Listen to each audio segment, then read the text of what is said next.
Ladies and gentlemen, welcome to the last Rites episode. God knows what, it might be 86, it might be, who knows, look down there. If you haven't already, please press subscribe and like and all that stuff. Yes, this is later when I was going to be. I've got noise around me. You hopefully won't be able to hear it, but I can. I'm incredibly distracted. Who knows? I was supposed to be way more prepared than this, but I've had a lot of shit to do today. Let's not fuck around. I watched a documentary called Ghislaine Maxwell Epstein's Shadow the other day. Absolutely phenomenal. Let me know if you can't hear me. By the way, I've got my mic is like shoved up the donkey's arsehole and just sort of up here. And it was phenomenal. And I got to tell you guys, there's no secret meaning of class. I believe Ghislaine Maxwell had class. She was classy. She was a level above you. Whatever you think about her, she belonged to high society. I revere her. But I didn't know a lot about her history and her childhood and all that. But it's quite an interesting thing. So we're going to go through a few things today. I don't know how long it'll be. Probably not too long. Maybe 30 minutes, maybe a bit more. And may well come back to this topic as well. But I guess people over here anyway are aware that Ghislaine Maxwell's dad was Robert Maxwell, was kind of a media mogul in the UK. When I was very young, I remember him buying the Mirror Group newspapers and running off with pensions and all that kind of stuff. But if we go back to their history, Robert Maxwell grew up in Czechoslovakia, extremely poor, like Jewish family over there, sharing his sister's shoes. Later on, they moved to Germany, where, and this is kind of important for later, I think, where Robert Maxwell did have clear links to working with British intelligence, would have been SIS or MI6, and Russian intelligence, which I wasn't sure of at the time, KGB, and also Mossad, Israeli intelligence as well, so working for 3 different countries, really working for himself. But there's a lot of people like that who will just kind of take some money here, take some money there, do a favor here. So he's in a nasty little web anyway. And he was a hard taskmaster at home and work, admonishing people. Everyone's got to be set up straight and talking in the right way at home. When guests are around, the kids have got to speak in a certain way, speak with good diction. I don't know if you can hear the plane going past. It might be MI5 right now coming to shut me down. But he was crooked, he was a crooked businessman.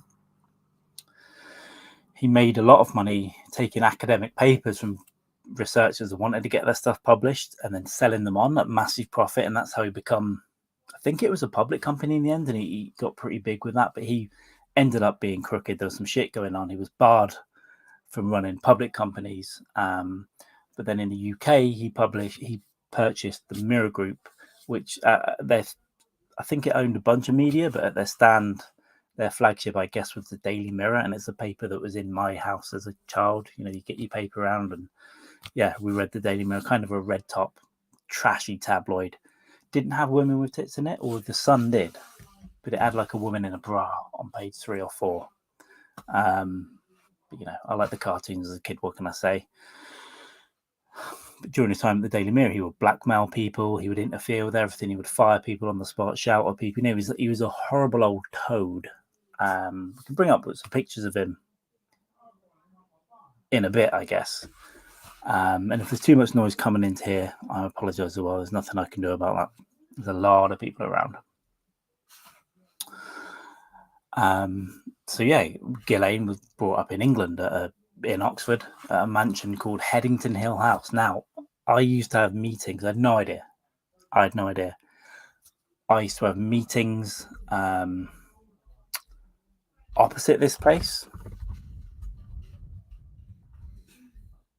So at a university called Oxford Brookes University. And I'll just might as well share a picture of this. Yeah, I can do this. Of this house that they grew up in. So they were known as this big weird in the 60s, this big millionaire family that lived on a hill in this house. It's now a part of the university, and it's a school of law, which is quite interesting. Yeah, there's Robert Maxwell. So I assume that's his wife Betty. This could be Ghislaine here, the youngest girl. Could be her. Who the fuck knows? But yeah, I used to have meetings 100 meters from this place, which is wild to me now. Now I want to go back and look over the wall, even though they're long gone out of it. Like I said, it's now the School of Law. So it's not local to me, but it's kind of part of where I've had my history, I guess, which is quite interesting to me. And another thing I didn't know is that he brought Oxford Football Club and installed Ghislaine as a director while she was studying at Oxford University. And the footage of her studying, what a piece of class. Multiple languages, highly intelligent, always sort of seen as sort of slipping and sliding away. I'm going to try and deal with some noise for a second.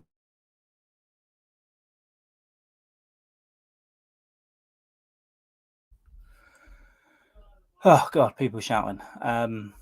But yeah, so it's very weird to have that kind of stuff local. But yeah, when she was a director of the football club, the first female director of the football club as well. I had no idea. Absolute class, and she was very charming, and apparently would always, she would kiss someone hello at a party, but looking over the shoulder, is there someone more famous I can use more? Oxford University is known for having rich kids and kids of powerful people. She was at uni with the current British government, like Boris Johnson, David Cameron, former prime ministers, all that kind of stuff as well. If you can hear a very loud noise, it's my brother with an engine that a 17-year-old would drive. So that's what's going on there. So that was pretty weird. I never knew that history of the football club. And later Maxwell would go on to buy a New York paper called, I think it was New York Daily News, which I guess was a piece of shit. And eventually, so of all these sort of social occasions, his wife, Betty, would be put to one side. And let me just bring this back here. I am sweating. Put the wife to one side, and the daughter, Ghislaine, was basically on his arm all the time. She was very glamorous, very intelligent, could speak multiple languages, charming. He would use her to get business, charm people, politicians, all this kind of stuff. I'm going to put a fan on. Hopefully it won't go too crazy. So yeah, she was very much part of the business in that way. I think certainly a face of it. Described as never, despite she was very charming and everything, described as never really been fully present. Like I said, sort of saying hello to you, but looking over your shoulder. I think she was phenomenal at this time. I think it's not long after this that Jeffrey Epstein is introduced to Robert Maxwell, right, as a financial expert, even though his background is murky, apparently didn't know what he was doing. And money sort of appeared in his account, but that can kind of tie in later. And eventually Robert Maxwell introduces Epstein to his daughter. Why not, right? I guess they're in business together. And I guess, this kind of went on until about 91. On the 5th of November, Robert Maxwell went missing at sea on a boat called the Lady Ghislaine. I can't remember exactly where he was at sea, but he just went missing. His body was found floating in the sea. At the time, there were lots of... Did he just fall off? Did he have a heart attack and fall off? Was he pushed off? He obviously made a lot of enemies. And it had come out just after his death, really, that he had robbed all of the Mirror Group pensions, so the newspaper group or the media group that he got. He had robbed the pension funds of all the workers for $2 billion, I think, from that and all the other companies, which today would be between 5 and 10 billion. So he had a lot of enemies just from business, but then also links with MI6, KGB, Mossad, and if he's playing a three-way game in that world as well, I don't know. Was he off? There were rumours about a submarine doing it, like a little two-man one popping up, and who the fuck knows? But anyway, so he dies in murky circumstances. Ghislaine, for the first time, is then in front of the media because she gets sent to the boat when it's docked. And he's seen shredding documents. So people weren't really aware that she was part of the company, but she must have known where documents were and what documents to shred. She was seen by journalists doing this, and then gave a speech. I think she spoke in Spanish. I think she spoke in English. After the fallout from all this, her brothers, so Robert's sons, were all arrested and all that, but they got away with tried conspiracy to the fraud, but acquitted in 92. And Ghislaine was never charged. She was never really associated with any of that, but who knows? And his wife, Anne Ghislaine, So Betty and Ghislaine both said there's no way Robert will kill himself. Obviously, he did have a lot of enemies, as we said. But towards the end of his life, he had rediscovered his Jewish roots as well. And at his funeral, he was buried, I think, in Israel. And there was the defense minister. I think the prime minister, might be wrong on that, but a lot of the Israeli government were present there at the funeral. The defense minister, I mean, yeah, apparently he was a former Mossad agent. Client said, yeah, he did a lot of work for us. So who knows? But post his death, right, Ghislaine moves to New York to get away from the British spotlight. So her family name wasn't great in the UK after all this sort of pension fund stuff. Lots of people got robbed.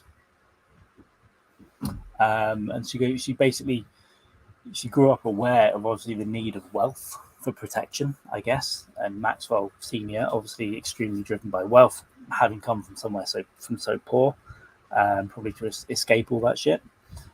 She goes to New York to survive, and that basically means money. And again, she was classy. She had class. You eat burgers like this, and you suck your little fingers, and you try and save money, and you worm around, and you complain about politics, you complain about your life, and you complain about this and that. She had class. Again, I reiterate, New York high society now, right? Very charming. She was interviewed around 91 about her father's death. There's a video in Central Park. Maybe I'll even go to that bench and honour it. I'm going to the Epstein mansion, don't think I won't. But yeah, she said there's no way he killed himself and all this kind of stuff. But she was known, this documentary was interviewing her friend. She was very extroverted, a lot of dirty jokes, probably could wrap any sort of highfalutin man around her finger. But she was living in a small apartment in New York. It wasn't really flashy, up in the high E60s.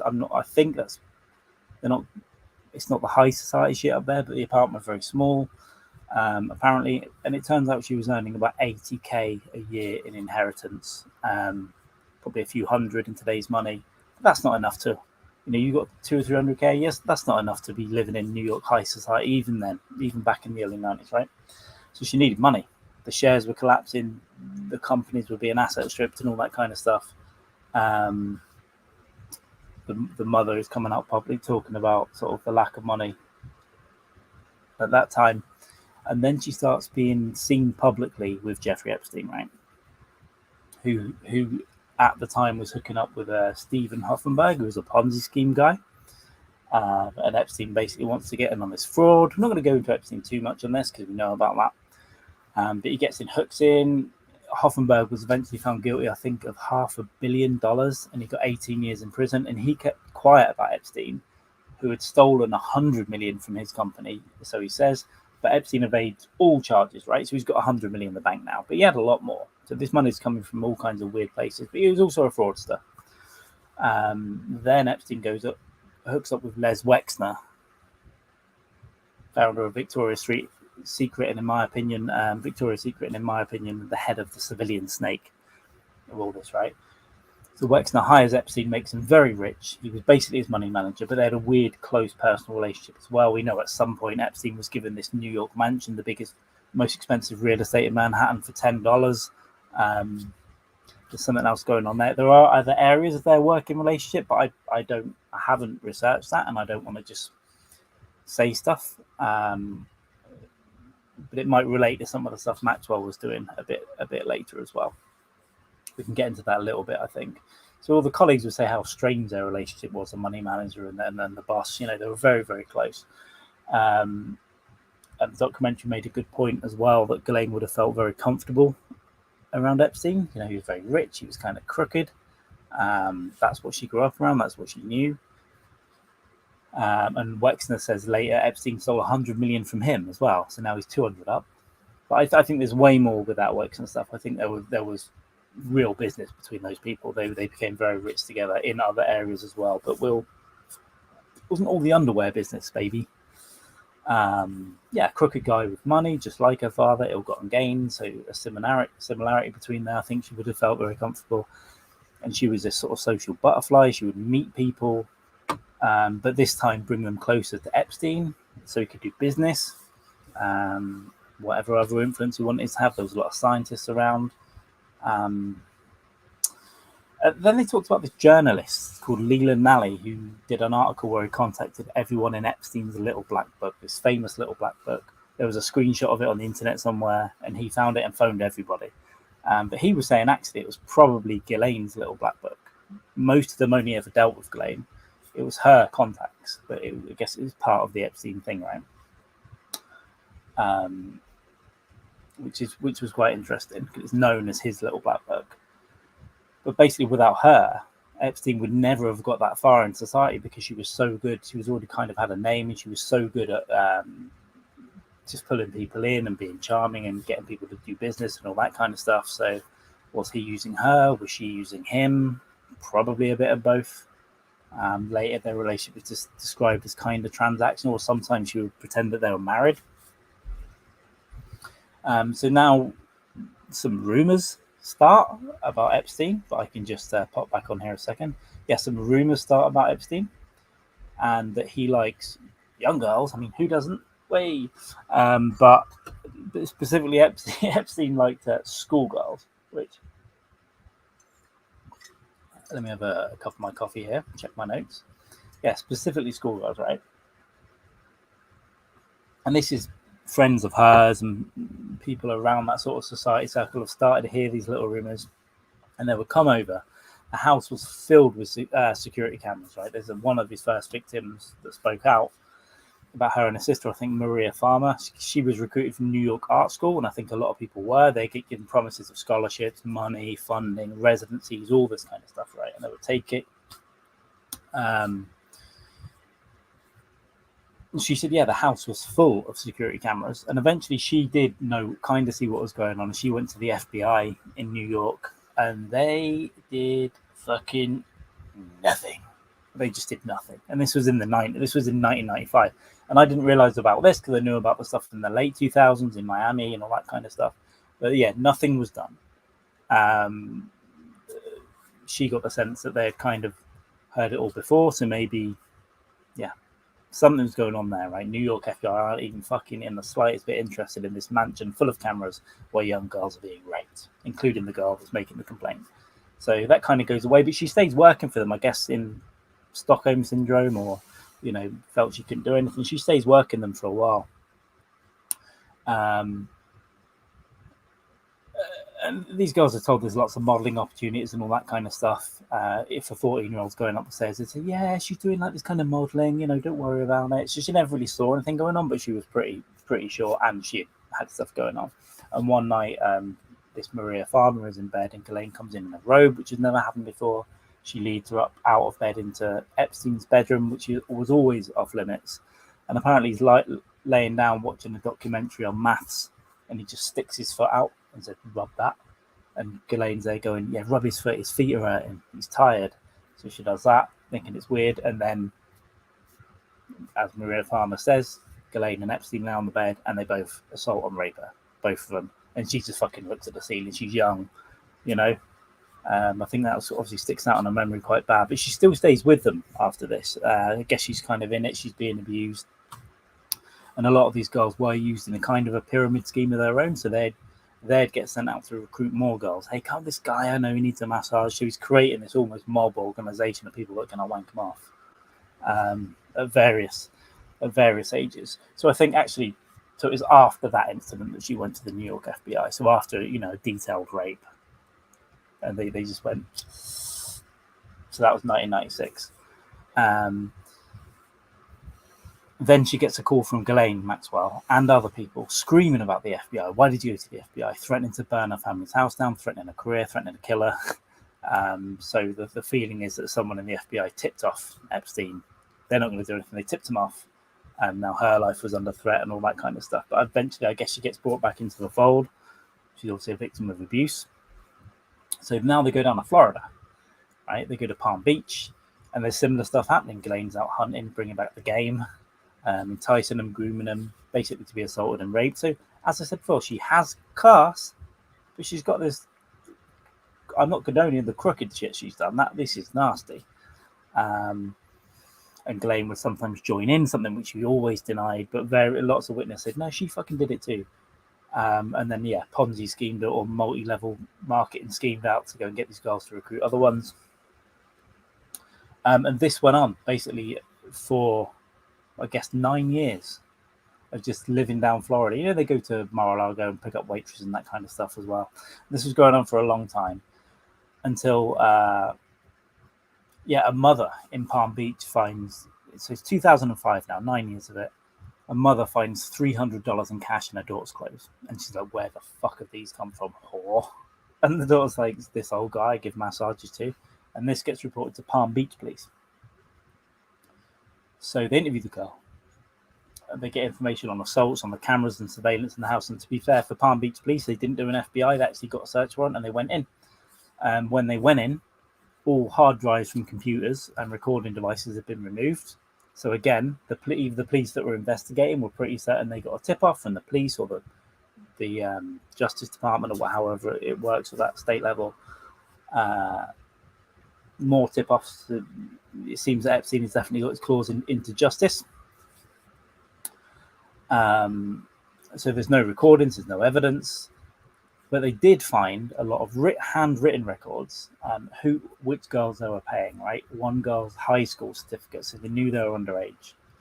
Message books like, phone, I have a girlfriend Jeffrey tonight, the ages, underage.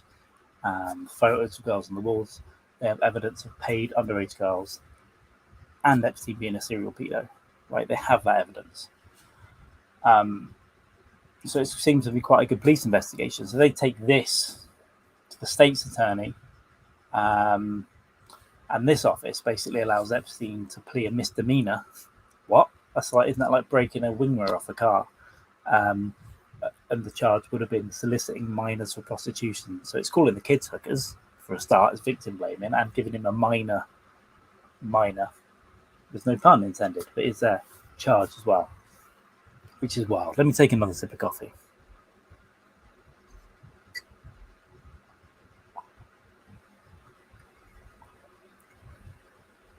If you want to throw anything in, feel free to make a comment as well. I might not be able to see them at the time. I'm kind of reading notes and I'm kind of in a flow for once instead of talking shit. I will talk some shit though, don't worry about that.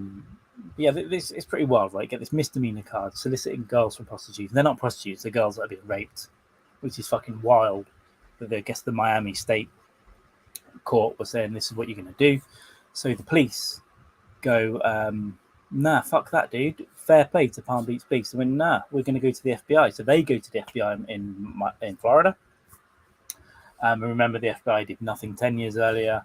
This time they do. They come and investigate Epstein and Maxwell, and they start to build a picture of this web, this conspiracy.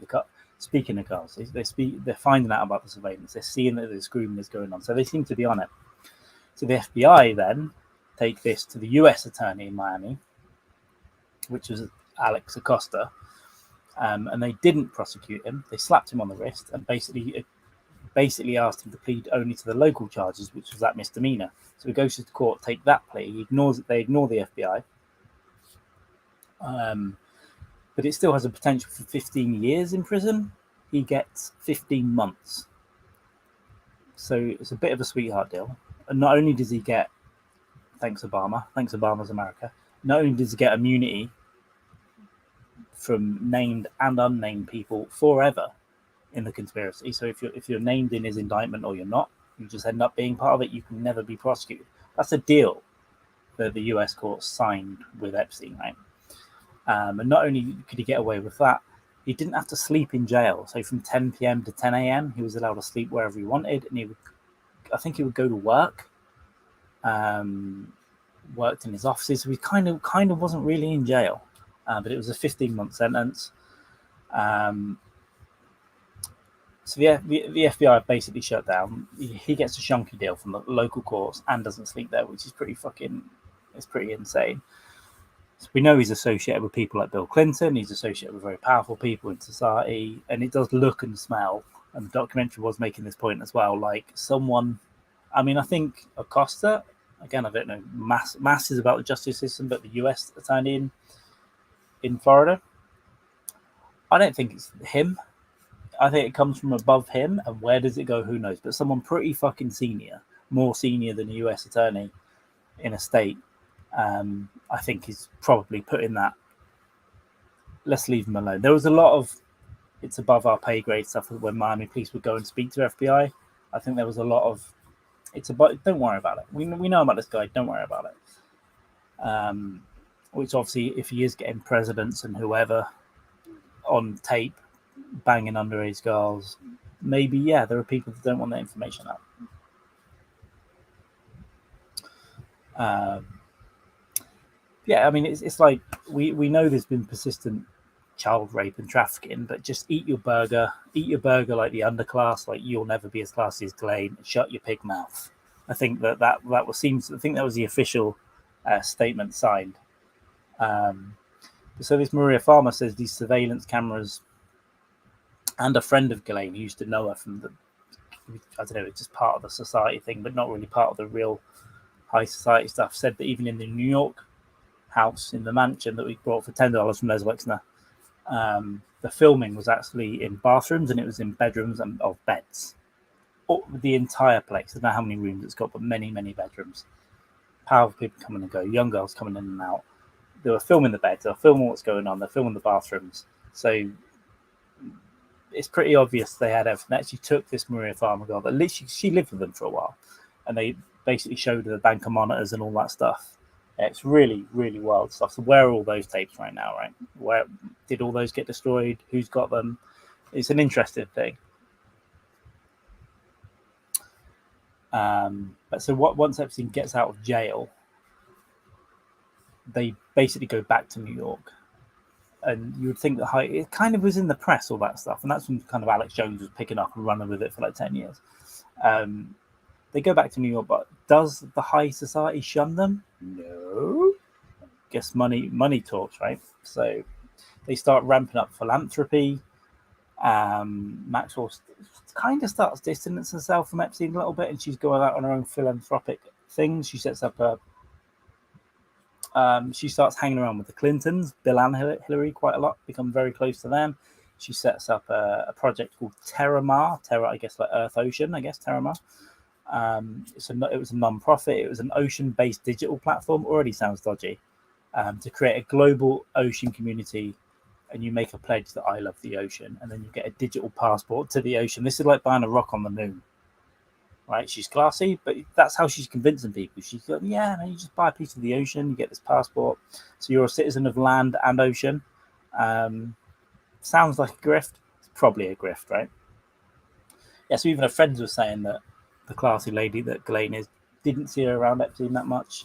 Terramar gives her an international stage. I think she does TED Talks at some point, but she starts trying to hook up with other guys. She meets this tech guy called Scott Borgeson, some sort of entrepreneur. Things are going very well and very smooth in her life. She's doing all this philanthropy stuff. She's got a new boy, man. Hey. And that was how she lived until 2015. And then Virginia, I think it's Giuffre, but it was Roberts at the time, I think, throws a bit of a spanner in the works by selling her story to the Daily Mail. Daily Mail isn't a good paper over here either. My parents read that now. That she was kept as a sex slave by Epstein for 3 years, and trafficked to other men, such as the wonderful Prince Andrew, whose mother has recently died. R.I.P. Amen.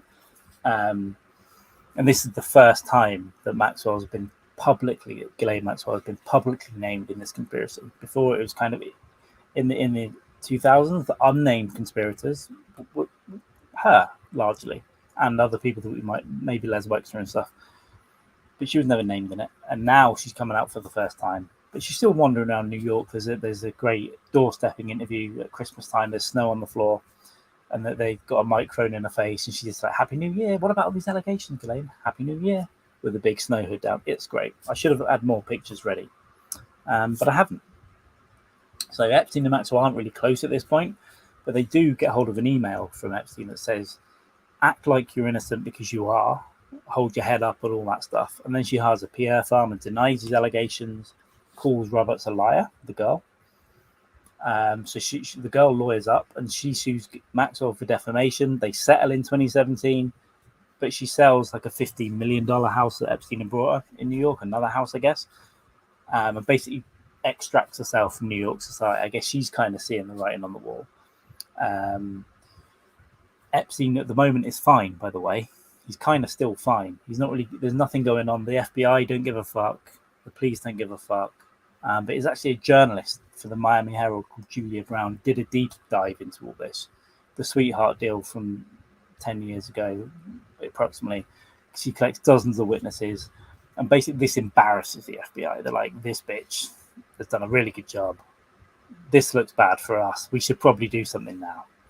So now they take action. For 20 years, from 95 to 2017, they basically did fuck all. I guess he kind of tried to in Miami, but who knows if they wanted to shut it down or not. They did fuck all. But now they arrest him, they raid his house, they do all this stuff. What they actually did was dust off the charge sheet from Miami, update it to New York, and file that, right? So the defense was, we've got a deal that we can't be prosecuted. And I think that's what Ghislaine went with later on, actually. But then they said, no, that was just for Miami. This is New York, bitch. So that's quite interesting. But the day after he's arrested, Terramar, this ocean digital thing, shuts down. So Ghislaine's like shutting everything down.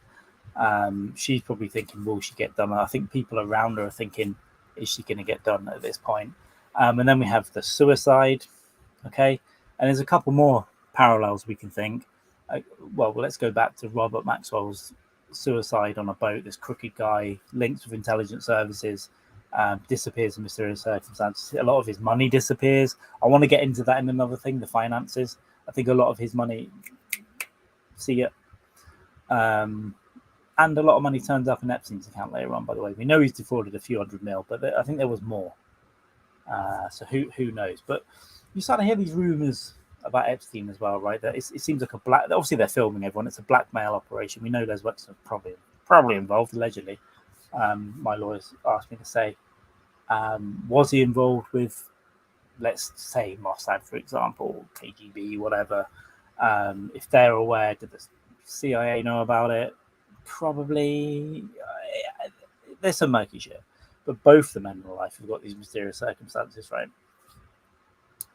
And Maxwell was rumored to be smuggling weapons for Mossad as well. At least Mossad. Maybe all of them. Who knows? There are, and again, this is just a sentence right now, but I'm going to go away and read about it and see if they're legitimate sources.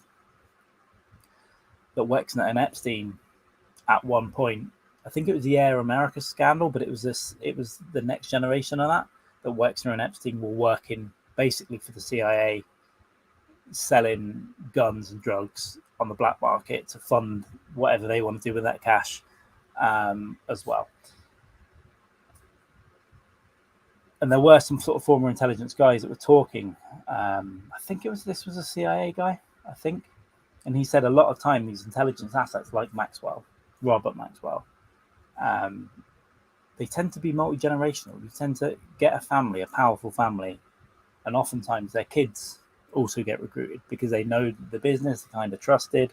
So it's not outside of the realm of possibility that Ghislaine Maxwell was doing the same thing her dad was doing for the intelligence, right? And maybe they bring Epstein into that. Maybe he's in it anyway. That partnership it's a weird one. I think he was senior management. She was the secretary and PR. Maybe someone who might have run Victoria's Secret was the CEO of the civilian side, I think. But I think it's an intel op, personally. But I think there's a lot more to look into that kind of stuff. But even if it's not, it's pretty wild what's going on, right? And then we get Prince Andrew, which I haven't seen this whole interview. I've seen clips. It's phenomenal. He's like, oh, did you say I was dancing with her and sweating? This was Virginia Giuffre Roberts in Epstein's London house. There's a picture where Epstein had taken a picture, Maxwell's there, and Andrew is there with his arm around the skull. Did you say I was sweating? Apparently, I have an injury that I couldn't. Hang on, was I? Yes, no, I couldn't sweat then. It was physically impossible for me to sweat. And now that's why you see a lot of people saying Prince Andrew is a sweaty nonce. I guess in England he wasn't a nonce because she was 17, right? But still, it's not good because probably you would imagine he was making use of the other game that Ghislaine was bringing home. You would think, but it's a great interview. Go and check that out. It's with the BBC. They did it in the palace. It was so ill-advised. It's crazy they got that. It's an amazing piece of evidence. But during the deposition, for that, basically she starts getting brought into this Virginia Giuffre thing. She's smacking the table and knocking things over and acting up, and that's exactly how Robert Maxwell was supposed to have acted when he didn't get his way. A man used to getting his own way, and he's like, whoa. She's going off and crazy. Now the Les Wexners, my lawyers have told me to say they deny everything. All right, they just say Epstein nicked money. Ghislaine denied everything. The DOJ denying, Department of Justice denies any wrongdoing. They just say Acosta maybe showed poor judgment. I think that's fucking bullshit. I think he showed the judgment he wanted to show, and I think that judgment probably came from somewhere else. But that, I think, then we're getting into sort of, I don't think we'll ever find out those names, right? Certainly not while they're alive. But this runs into the middle of 2020 when they finally arrest Maxwell. They find she goes missing for like a year. She's popping up like in and out burgers and stuff.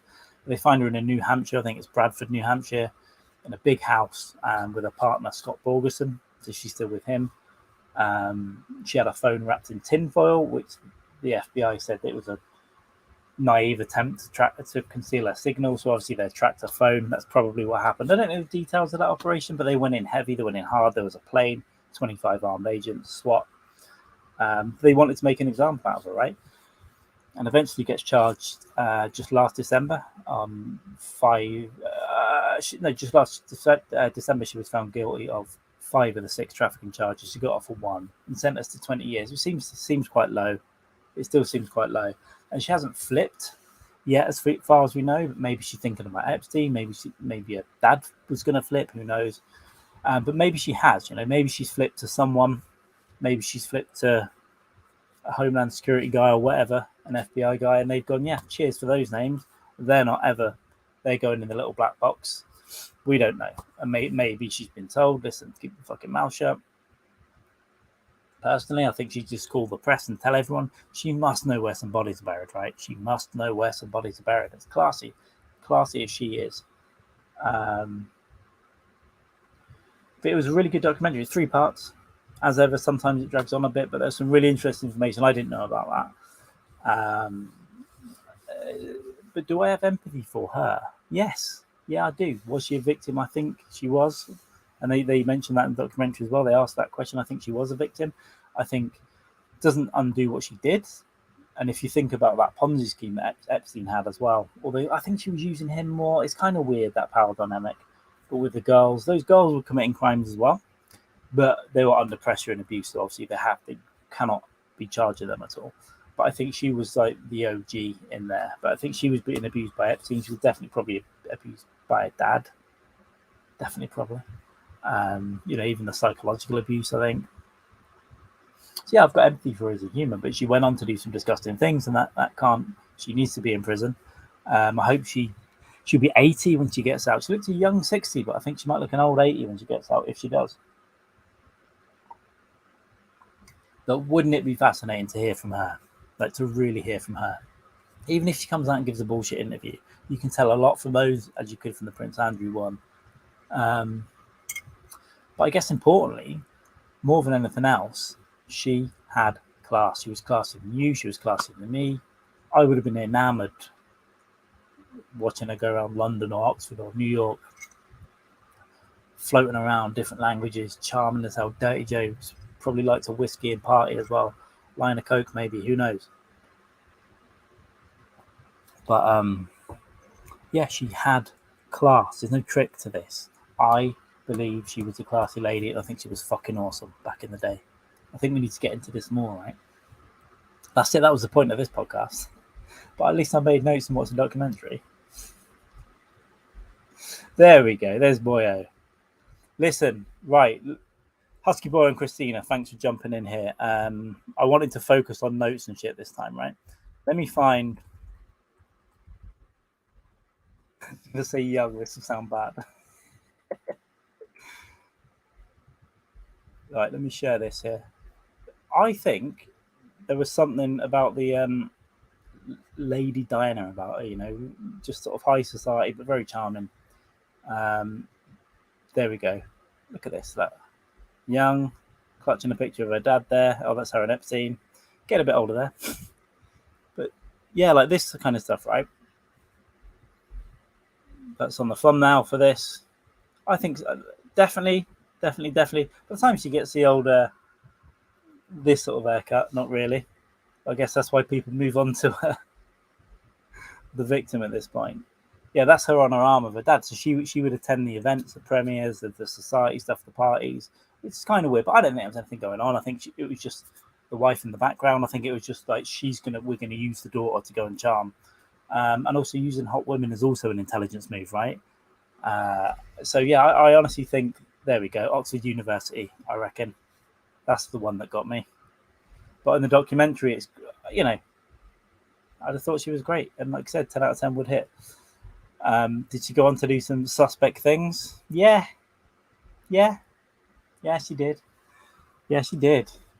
Randy Andy. Yeah, but he's always an easy target as well, isn't he? But honestly, that entire family's at it. I think there's way more skeletons in Prince Philip's closet, in probably a few in Charles, but maybe not that. Although he was friends with Savile, who knows? I think they've all got. It's fucked. It's fucked. R.I.P. the Queen, by the way. I'm thinking of doing a daily show, 12 Days of Mourning, because we've told that we're in national mourning right now. Look at me. I'm not celebrating an old lady's death on a human level. I'm very sorry. On an establishment level, you can go fuck yourself. And there's so many, even some of my friends are bootlicking. They're out there going, oh yeah, but what serious moment this is. And it'll be weird because we've been indoctrinated by it, right? She's been, to be fair, she's done a good job of dignity for 70 years, right? It's a long time.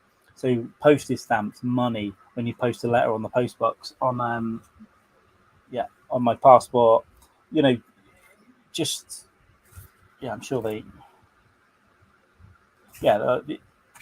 inside of our passports are inscribed in the name of Her Majesty, so they'll have to change all that. So all the admin, but also you've got all this subliminal doctrination. I'm sure that's what it's for in the 50s, right? The post-war pomp, and that's what a lot of this comes from. It's to keep it in your mind. We're subservient little worms. But people also love them. My mum loves it. She's going to go up to the palace and look at the flowers and all that. When I was younger, I'd be more angry at that stuff. But now I'm like, you know what? You do you, boo. The same as religion. But it's the end of an era, and it's the end of we'll get 15 years out of Charlie, we'll get 30 out of William, and then I think it'll be gone. It'll be administrative. It'll be like these European royal families now. We just get an apartment here and there, a bit of money. It's all going to reduce. So I think it really is squeezing up there.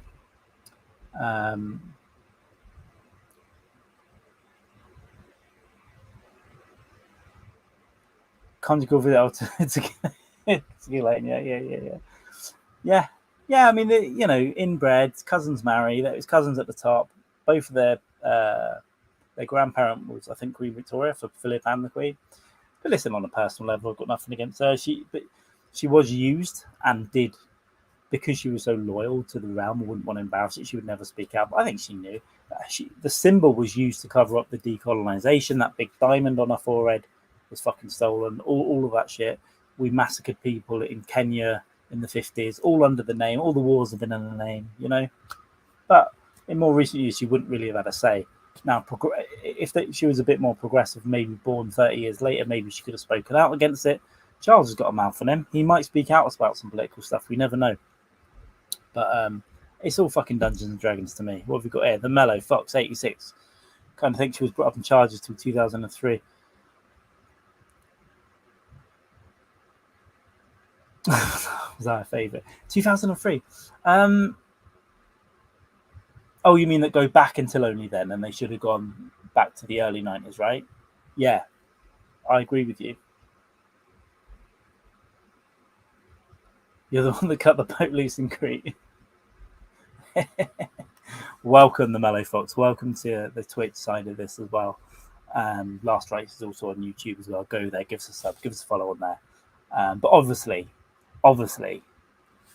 it's all fucked. And I was speaking out against this for years.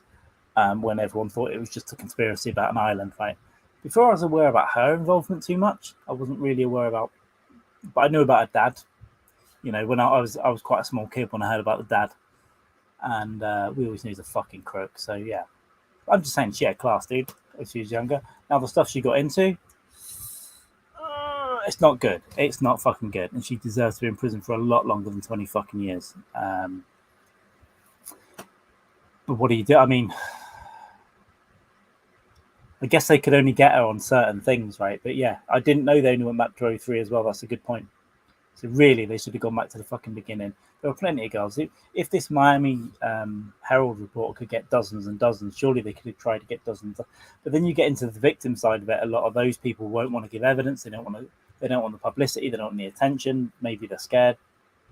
And in some ways, some of these girls probably should have been scared because, especially when you go after like a royal or something, you're going to get phone calls and you're going to get little things. Your mail going missing and little weird stuff happening. You are.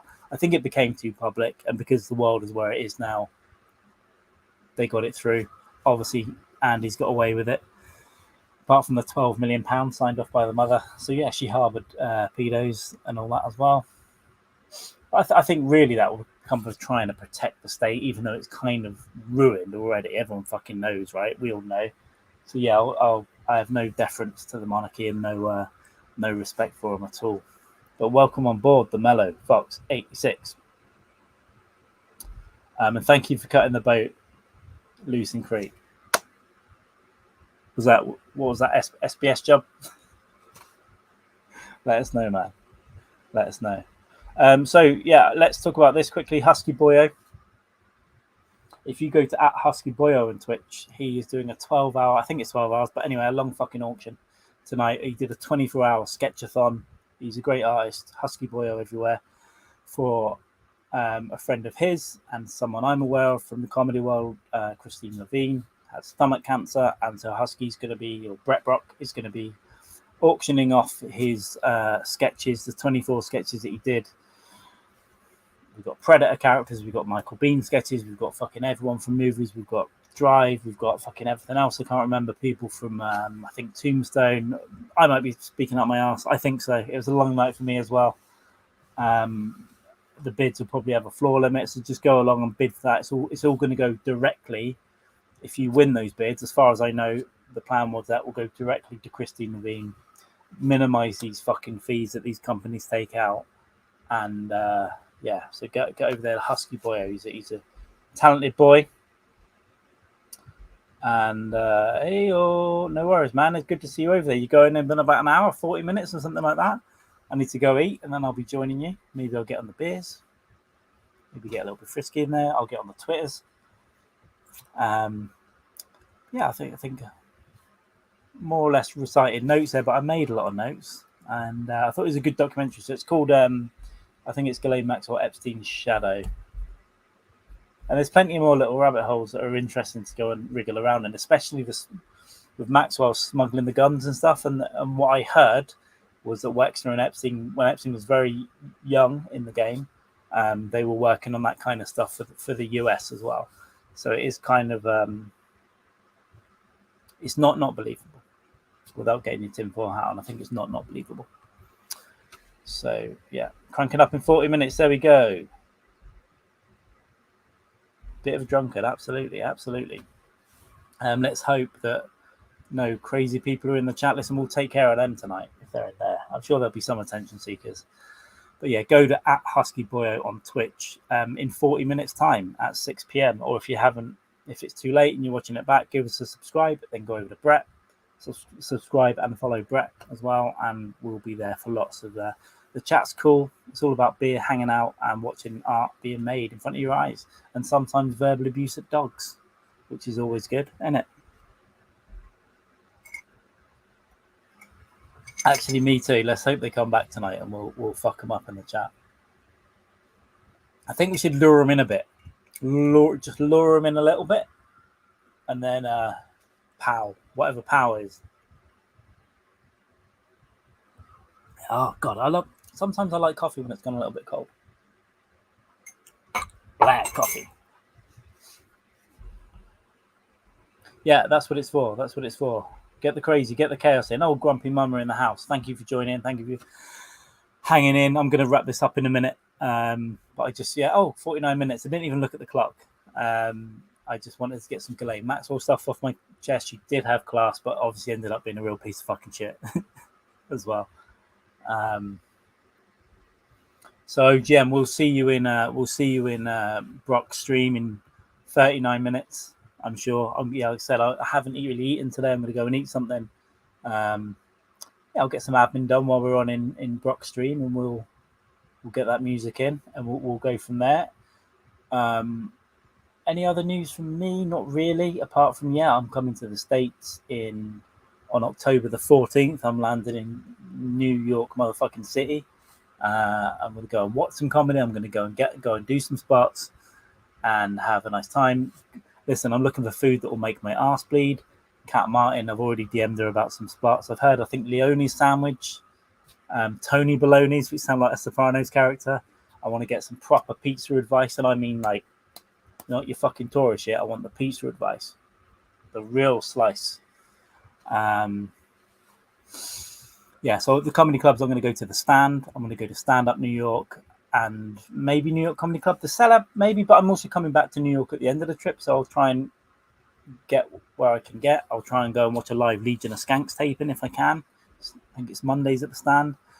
Joe DeRosa's comedian has got a sandwich shop called Joey Rose's. I'm going to go and check that out. And try and do some spots and hang out. I may or may not be alone. I've got I haven't really said much yet, but there's another comic from the UK that might be coming with me. But after a couple of days in New York, I'm also going to Austin. I don't know about Altercation. I'm going to sniff around it. I might go in for a day, or I'm probably not going to go in there every day for 4 days. But I'm going to mooch around Austin. I'm going to get some goddamn motherfucking barbecue. I'm going to hopefully do some other spots as well. I don't know how much of that Altercation will hoover up, but I imagine there'll be some bitter comics that don't get onto Altercation and we'll be doing some spots.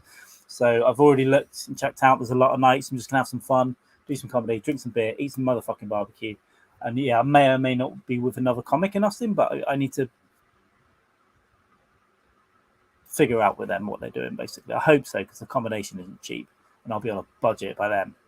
So it'll be a few days in New York, about a week in Austin, I think. I've then got this week where I can do whatever I want with. If Austin seems cool, maybe stay there a bit. I've got a friend in LA. LA seems a lot this time, though. I could go somewhere else, somewhere random. I've got other friends around the States, and then it'll be back to New York for 2 or 3 days, because that's where my flight will go. Or I might go crazy and just not get my return flight and go to the desert party or something. But that I've booked to come home on the 30th of October to avoid that and to make sure I've got this is it. But if I get out there and something happens, I might go, I'll move the return flight. But I've got to watch money as well at the moment. I shouldn't really be doing this trip at all. It's highly irresponsible, but you know what? You only live once. I might fall off my throne tomorrow. I might get cancer. So I'm going, baby. Kelly's in the house as well. I guess she's working.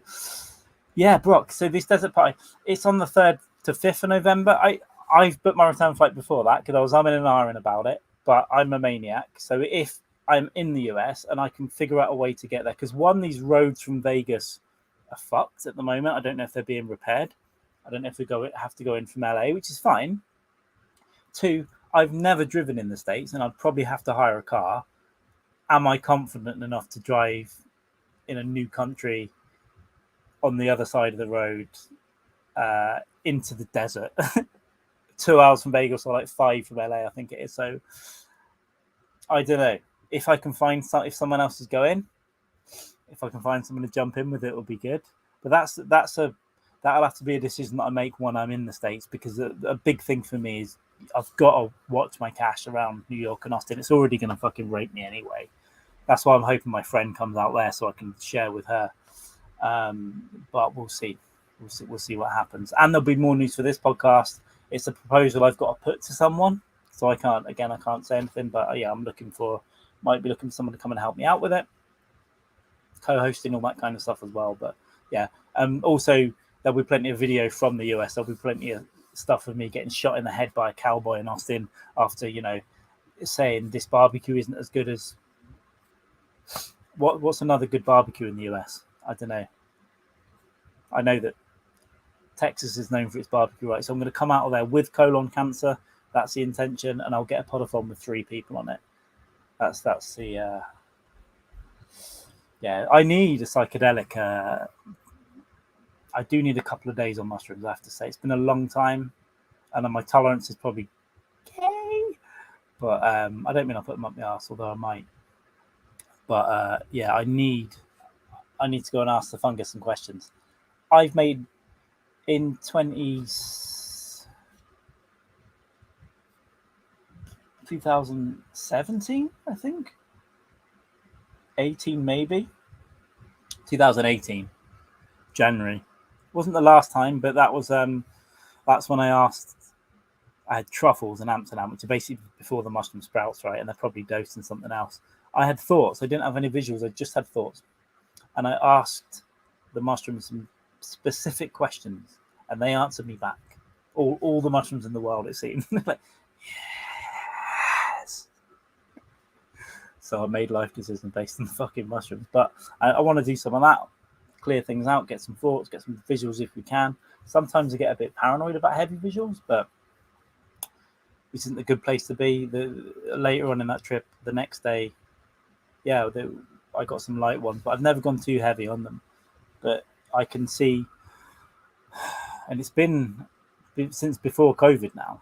I brought some before COVID, ended up giving half of them away because I was feeling a bit anxious with a hangover. I didn't want to go down a weird rabbit hole. So annually, as a minimum, I really think biannually, is that every 6 months or is that every 2 years? I don't fucking know. Biannually is every 6 months, right? I think that's a level for mushrooms for a good blast. Fuck your micro. I mean, a good blast. Get your head straight, and then yeah, come back in and act on what you get to, either directly from the mushrooms or just the mindset of being chill. And maybe I'll stop drinking. Maybe I'll start smoking cigarettes and fingering heroin addicts. Whatever they tell me to do, the acting in between, I think will get better as well after some headspace.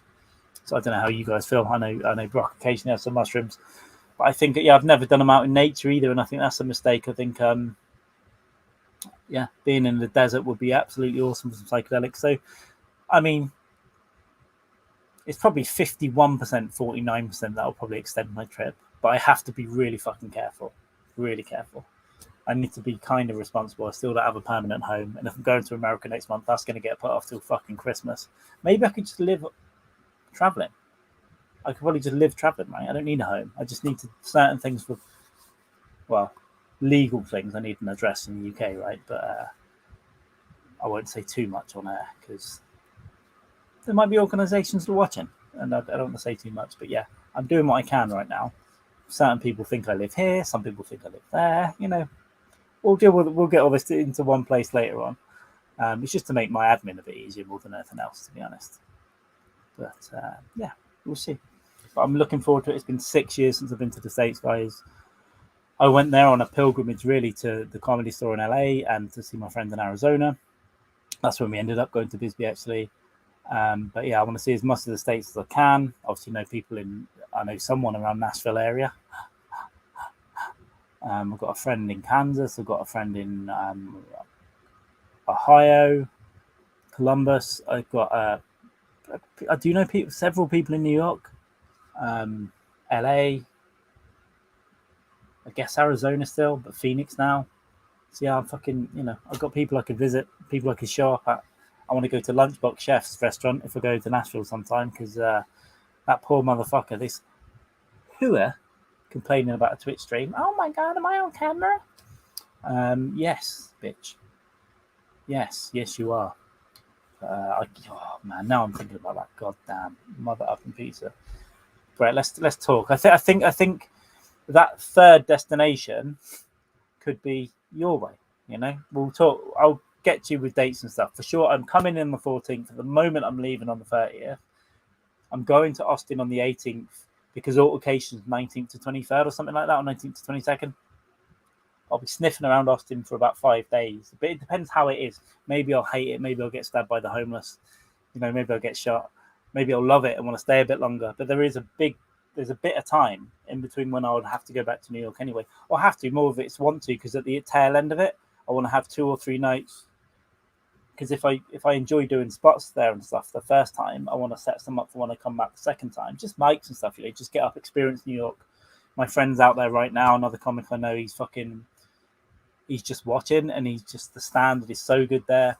I've heard about it for years. I know the clubs, I know the comics, and I want to get in and just see it for real and eat the food.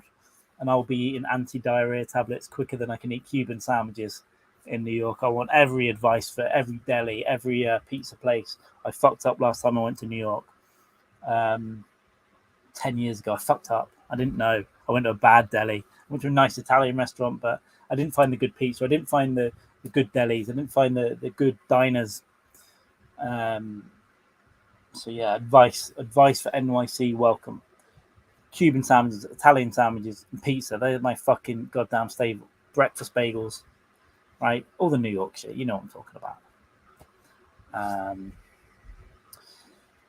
Case of boring. Yeah, but I've got a friend that I've been meaning to visit for like 5 years. So that it won't be this trip, but that'll be a future trip. I'm going to be in the States a lot more. I think I'll probably be back on it once or twice a year, I think now. Yeah, it's more about go and have a coffee and donuts with a friend that I've not seen for a while. And if I'm there, I might as well look up Inman, right? Oh, James, do you want to come for a coffee for me and see if we can keep him calm? I can sniff those socks for real. But yeah, that won't be this trip. New York and Austin, and then the third city will be going to see someone I know elsewhere, and then back to New York, and then home. Unless I go to the desert, so I don't fucking know, guys. I'm going to end up in a desert on my own in the wrong place on all the mushrooms, and maybe I'll just live there, and I'll be a real Burning Man, to be hopefully worshipped by hippies for the rest of time. I'm going to fuck off because Brock's got to get ready for his show. I'm going to get ready for Brock's show, which will involve eating food. And do you know what? I've still got beers here from last Saturday, so they're warm. I've got 2 of these, and I've got 4 beers in my bag that are warm. So I'm going to go and put these in the fridge or the freezer.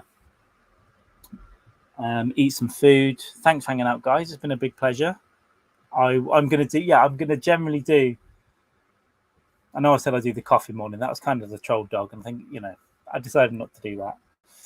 But I might do the 12 days of mourning, but with mourning, MOURNING for the Queen. And they might be 5-minute episodes or 10-minute, whatever. I'll figure it out later tonight, and I'll try and do that every day for 11 or 12 days.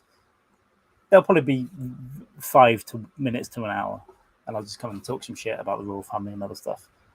Maybe get some guests on as well if I can. But yeah, go check out the chat I had with George Willoughby the other day. That's always fun speaking to George. Both me and Brock have no idea what we talked about last Saturday. We just got mean and drunk. Who fucking knows? I know we had mug shorties for a while. There's enough Dykes and Mann that Jamie and I did yesterday. Oh, we found out the Queen died live on air as well. It was called Live from Balmoral. How did we know? Jamie got a text. I looked on Twitter, and about 30 minutes in, we find out. So I'm going to put out a short of that today as well. I'll edit that after this, actually. And check out that Dykes and Mann. The last rites, this last rites. And we should have a special guest. I'm going to get Jamie in here, and then hopefully we'll have a special guest. I'm not going to say on videos in case I jinx it, but I'll try and work on that this weekend as well. And it'll be either live at a weekend or we'll pre-record it to come out on a Tuesday. So yeah, the 17th, the 24th, or the 1st, one of those, we hopefully will have a very special guest that you'll all your wordplay. It is phenomenal, isn't it? Finest punster in the West. Life needs a major. And then Jamie's kid comes in. It's like, Dad, the Queen's dead. I'm going to do another short of that as well. I know Craig clips it out, but I'm going to do a short and put some text in and stuff. And the Queen's dead, Dad. Dad, the Queen's dead. Get out of the studio, boy. Shit, family. Anyway, amen. Take it easy, Brock. Good luck. I'll see you on the other side. See you in the Twitch chat. Thanks for watching this. Subscribe, like, and share if you can on YouTube. If you're on Twitch, give us a follow. And we'll see you guys later. Rub the nipple and say goodbye. Goodbye.